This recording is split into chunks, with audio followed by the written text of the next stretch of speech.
मुहर्रम के अंदर सबील लगाई जाती है।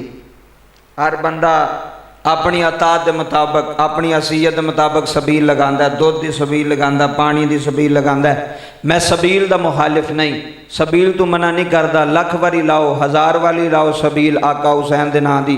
लेकिन एक बात याद रखिया जे, अगर तू सबील लगाई तो सबील ला के आका हुसैन के नाम से ना तू नमाज पढ़ी, ना तू कुरान का दामन फड़िया, ना तू हलाल हराम की तमीज़ की, सूद भी खाई गया तो मजलसा भी कराई गया।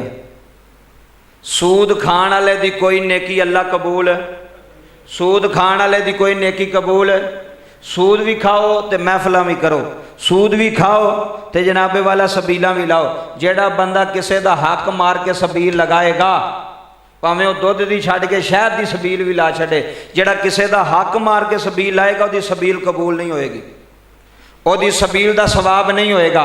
सिर्फ सबील लाने नाल ते नहीं ना आशिक बन जाइदा, सिर्फ सबीलां लगाने नाल ते नहीं ना काम बन जाना। आका हुसैन दस के गए ने कि साड़ी कौम आवाम सिर्फ पानी तक रह गई है कि पानी की सबील लगाओ, नमाज किसे नहीं पढ़नी। पानी की सबील लाओ, कुरान किसे नहीं पढ़ना।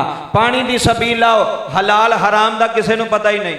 हलाल भी हराम भी सारा कुछ ही तुनी जाते पे ने ते सबीलां भी लाई जाते पे ने। ऐसी सबील नूं आका हुसैन कबूल नहीं करनगे, ऐसी सबील नूं अल्लाह कबूल नहीं करेगा। जिहड़ा हराम पैसे की सबील लगी होवे, हराम पैसे की नेकी कबूल नहीं। हराम पैसा मस्जिद च भी लाओ कबूल नहीं, हराम पैसा कब्रस्तान भी लाओ तो कबूल नहीं। सबीला भी लाओ तो आका हुसैन की गल भी मनो। करबला के अंदर मेरे इमाम की नमाज कोई कज़ा हुई है?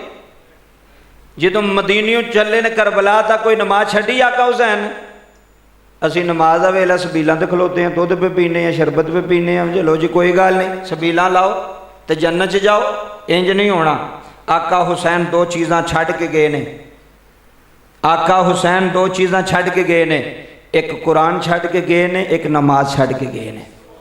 जेड़ा बंदा कुरान नहीं पढ़ता, जेड़ा बंदा कुरान नूं नहीं मनदा, जेड़ा बंदा कुरान ते अमल नहीं करता, जेड़ा बंदा नमाज नहीं पढ़ता, उहदियां सबीलां दा भी फायदा कोई नहीं, ਉਹਦੇ रोण का भी फायदा कोई नहीं। पहला अमल की तरफ आओ, सबीलां नाल गल नहीं बननी, गल बननी अमल नाल। अगर तेरा अमल ठीक नहीं, सकियां भरावां नाल तू लड़िया, तू लख वारी बूंगे च सबील ला।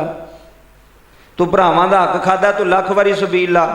तू भैणां दा हक खा गया, तू करोड़ वारी लंगर वंड, 10 देगा वंड ते भावें 20 देगा वंड, तेरियां देगा नहीं वेखियां जानियां, तेरे दिल का इरादा वेख्या जाना भी अंदरों भी साफ है कि कोई नहीं, अंदरों भी ठीक है कि कोई नहीं।